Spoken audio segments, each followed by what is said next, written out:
पति का सौदा। मनीषा और नमन की शादी को लगभग 6 साल हो चुके थे। दोनों का एक छोटा सा बेटा भी था। वैसे तो मनीषा और नमन की लाइफ में सब कुछ बहुत अच्छा था, लेकिन बस एक ही प्रॉब्लम थी, और वो ये थी कि मनीषा के सपने काफ़ी बड़े बड़े थे, लेकिन नमन की सैलरी उसके सपनों से थोड़ी सी कमज़ोर थी। और इसी वजह से मनीषा बार बार अपने हस्बैंड नमन से महंगी चीज़ों की फरमाइश करती रहती, और नमन अक्सर फरमाइशों को पूरा नहीं कर पाता था। दोनों मियाँ बीवी के बीच इस बात को लेकर नोक झोंक होती रहती थी, लेकिन दोनों में प्यार भी था, ठीक वैसा ही जैसे नॉर्मल हस्बैंड और वाइफ के बीच होता है। ऐसी ही एक सुबह की बात है। आज आप ऑफिस से जल्दी आ जाना नमन, चिंटू कब से मॉल जाने की जिद कर रहा है। तुम चिंता मत करो, आज शाम को हम चिंटू को लेकर मॉल जरूर जाएंगे, ये मेरा वादा है। अच्छा सुनो, चिंटू को ना वो मॉल वाली टॉय शॉप से खिलौना भी खरीदना है, वो भी तुम्हें दिलवाना पड़ेगा।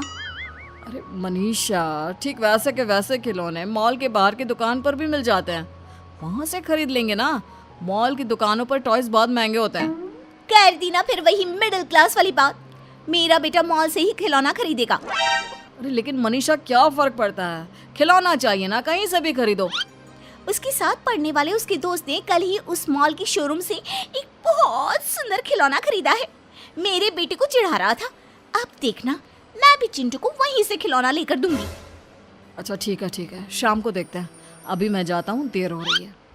शाम के वक्त मनीषा और चिंटू मॉल जाने के लिए तैयार हो जाते हैं, और नमन भी ऑफिस से आ जाता है।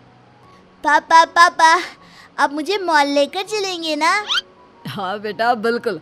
और ये देखो, पापा तुम्हारे लिए खिलौना एडवांस में ही लेकर आ गए हैं। अरे मैंने आपको कहा था ना चिंटू को खिलौना मॉल वाली दुकान से चाहिए, आप क्यों लेकर आए? मम्मी, मुझे तो बस ये कार वाला खिलौना चाहिए था, कहीं से भी लेकर आए उससे क्या फर्क पड़ता है।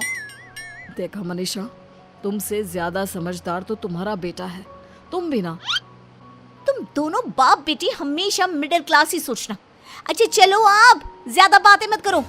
घर से बाहर आने के बाद, ये क्या नमन, तुमने मॉल जाने के लिए ऑटो बुलाया है? अरे तो और क्या करता मनीषा। अरे नमन, कम से कम एसी कैब तो बुलानी चाहिए थी। अब हम इस खटारा से ऑटो में बैठकर मॉल जाएंगे क्या? तभी पड़ोस वाले घर के बाहर आकर एक कैब रुकती है, और मनीषा की पड़ोसन नलिनी घर से बाहर निकलती है। क्या हुआ मनीषा, कहीं घूमने जा रही हो क्या?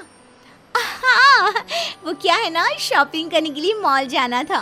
तुम तो जानती हो मैं छोटी मोटी दुकानों से शॉपिंग नहीं करती इसलिए बस आज मॉल जाने का प्लान बनाया था। अरे मॉल से शॉपिंग करने जाती हो? लगता तो नहीं।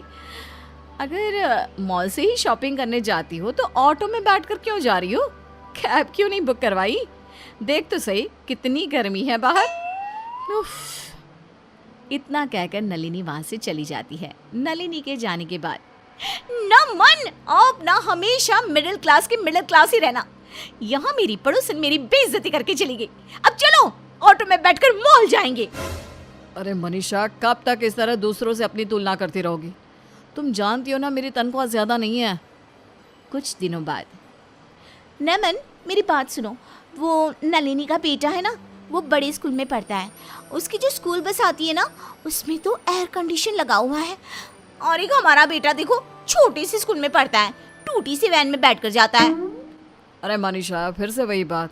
तुम जानती हो ना हमारी फाइनेंशियल कंडीशन कैसी है। मैं कुछ नहीं जानती। नमन, मुझे भी अपने चिंटू का एडमिशन बड़े वाले स्कूल में करवाना है। मेरा बेटा भी फर्राटीदार अंग्रेजी बोलेगा। अरे मम्मी, अंग्रेजी तो मैं अब भी फर्राटेदार बोलता हूँ। मैं भी तो इंग्लिश मीडियम स्कूल में पढ़ता हूँ। क्या हुआ अगर मेरे स्कूल का साइज थोड़ा छोटा है? अरे चुप कर, तू बहुत बीच में पटर पटर बोलता है। एक तो तेरे पापा और ऊपर से तू कभी नहीं सुधर सकते। देखो मनीषा, उस स्कूल की फीस 2 लाख रुपए है, और मेरी इतनी तनख्वाह ही नहीं तो मैं चिंटू को ऐसे स्कूल में कैसे पढ़ा सकता हूँ? तो क्या हमारा बच्चा पूरी जिंदगी उस छोटे से स्कूल में पढ़ता रहेगा? अड़ोस पड़ोस के सारे बच्चों के सामने कितनी शर्म आती है मुझे। अरे मम्मी, मैंने कब कहा मुझे शर्म आती है? मुझे तो अपने स्कूल में बहुत मजा आता है। देखा तुमने। और वैसे भी मनीषा, बच्चा इंटेलिजेंट होना चाहिए, स्कूल बड़ा या छोटा होने से कोई फर्क नहीं पड़ता। एक दिन अचानक मनीषा की सहेली मेघना उसके घर आती है। अरे मेघना, इतने सालों के बाद भाई कॉलेज में पढ़ा करते थे, उसके बाद आज मिलना हो रहा है। अरे क्या बताऊं, शादी के बाद मैं कनाडा शिफ्ट हो गई थी। जैसे ही यहाँ आई तो सबसे पहले तुझसे मिलने का मन किया। अरे हाँ हाँ बिल्कुल। वैसे तुम तो कनाडा जाकर पूरी अंग्रेज हो गई हो। अरे यार वो क्या है ना, इतना पैसे वाला ससुराल मिला है, सब कुछ है, प्रॉपर्टी, बड़ी बड़ी गाड़ियाँ, खूब सारे बंगले। अरे वाह, तुम्हारी तो किस्मत ही बदल गई यार। कितने लकी हो ना तुम। हाँ लकी तो मैं हूँ, खूब सारा पैसा, ऐश करने की सारी चीजें हैं मेरे पास, बस एक पति नहीं है। क्या मतलब पति नहीं है? अरे क्या बताऊँ, जिस लड़के से शादी हुई उसकी कनाडा में ऑलरेडी एक बीवी थी। उसने मुझसे शादी करने के बाद कहा, चाहो तो ये सारा धन दौलत तुम ले लो, लेकिन बस चुपचाप मुझसे दूर रहो। काफ़ी दिन तक तो मैं वहाँ रही, लेकिन फिर परेशान होकर यहाँ इंडिया आ गई। और तुम बताओ, तुम्हारे हस्बैंड कैसे हैं? एक मिनट, मैं तुम्हें अपने पति से मिलवाती हूँ। नमन, जरा इधर तो आइए। ये देखिए मेरी सहेली मेघना, कनाडा से आई है। नमस्ते नमस्ते मेघना जी, कैसी हैं आप? मैं बिल्कुल ठीक हूँ। मनीषा, तुम्हारी फ्रेंड आई है, उसके लिए कुछ खाने पीने की चीज़ लानी है तो मुझे बता दो, मैं बाजार से लेकर आता हूँ। नहीं नहीं नहीं, इसे तो कोल्ड कॉफी बहुत पसंद है और मैं इसके लिए अपने हाथों से बनाऊंगी। कैसी बात करती हो मनीषा, तुम्हारी सहेली आई है, तुम बैठकर बातें करो, कोल्ड कॉफ़ी मैं बना कर लाता हूँ। नमन के किचन में जाने के बाद, तुम्हारा पति तुमसे बहुत प्यार करता है। हाँ हाँ वो तो है, हमारा एक छोटा सा प्यारा सा बेटा भी है, चिंटू। तुम कितनी लकी हो ना, तुम्हें इतना प्यार करने वाला हस्बैंड मिला है। एक मुझे देखो। अरे इसमें लकी होने वाली क्या बात है, हस्बैंड तो प्यार करता है लेकिन कुछ भी नहीं है उसके पास। अरे बस ये छोटा सा घर है, कहने को एक गाड़ी भी नहीं हमारे पास, और बेटा भी ना छोटे से स्कूल में पढ़ता है। वैसे तुम्हारे इस प्रॉब्लम का एक सोल्यूशन है मेरे पास। तुम कल मुझे अपने घर के पास वाले कॉफ़ी शॉप में आकर मिलो ना। और फिर अगले दिन कॉफ़ी शॉप में। बताओ तुमने मुझे यहाँ क्यों बुलाया? और इतनी बड़ी कॉफ़ी शॉप, बहुत महंगी होगी ना? अरे तुम इस बात की चिंता क्यों करती हो, आज से तुम्हें इस बारे में सोचने की बिल्कुल भी ज़रूरत नहीं है। अरे लेकिन ये तो बताओ तुम चाहती क्या हो? तुम्हारा पति। हाँ मतलब पागल हो गई हो क्या? कैसी बात कर रही हो? अरे मनीषा देखो, शांति से सोचो। तुम मुझे अपना पति दे दो और बदले में ये मेरी बड़ी सी लग्जरी गाड़ी, मेरा बड़ा सा बंगला, मेरा सारा पैसा, प्रॉपर्टी सब तुम्हारा। देखो मेरे पास ना इन सब चीज़ों की कमी नहीं है, कमी है तो बस एक प्यार करने वाले पति की। क्या तुम सही कह रही हो? मतलब अगर मैं नमन को तुम्हारे साथ शेयर कर लूँ तो सब कुछ तुम्हारा जो भी है वो मेरा हो जाएगा। मेरा बेटा बड़े वाले स्कूल में पढ़ेगा और मैं मॉल से शॉपिंग कर सकूंगी। अरे मजाक थोड़ी ना कर रही हूँ, गाड़ी, ड्राइवर, महंगे कपड़े, ज्वेलरी, सब कुछ तुम्हारा। बस बदले में मुझे तुम्हारा नमन दे दो यार। लगता है भगवान ने मेरी सुन ली, भले ही देर से सुनी लेकिन सुनी तो सही। अच्छा प्रॉब्लम ये है कि मैं अपने पति को इस चीज़ के लिए राज़ी कैसे करूँगी? देखो वो तुम्हारा प्रॉब्लम है, अब जल्दी से मेरी डील फाइनल कर दो और लो ये महंगी वाली कॉफ़ी पियो। और सुनो, तुम्हें बिल पे करने की भी ज़रूरत नहीं है। घर जाने के बाद, देखो नमन, तुम्हारी तनख्वाह इतनी कम है कि मेरे सपने पूरे नहीं हो सकते और इसलिए मैंने एक डिसीजन लिया है। कैसा डिसीजन?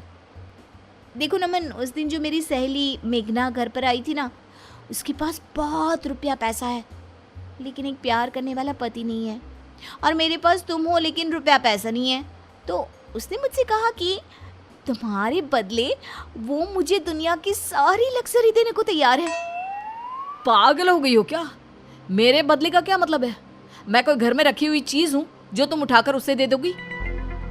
देखो नमन, अगर तुम मुझसे और अपने बेटे से जरा सा भी प्यार करते हो ना तो बस तुम्हें इस डील के लिए तैयार होना पड़ेगा। अब से तुम्हें मेघना के साथ रहना है इस घर में, और मैं मेघना के बड़े से बंगले में जाकर रहूंगी। मेरा बेटा बड़े वाले स्कूल में पढ़ेगा, हमारे पास एसी गाड़ी होगी, ड्राइवर होगा, सब कुछ होगा। देखो मेघना, ऐसा कुछ नहीं होने वाला।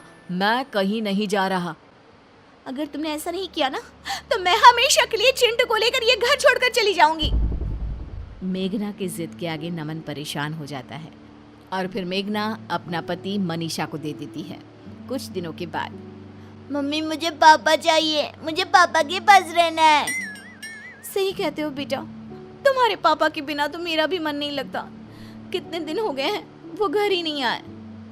चलो हम उनसे मिलने के लिए चलते हैं।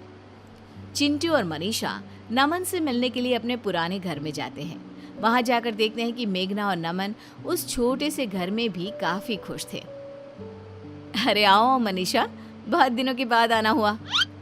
वो क्या है ना, नमन की बहुत याद आ रही थी इसलिए।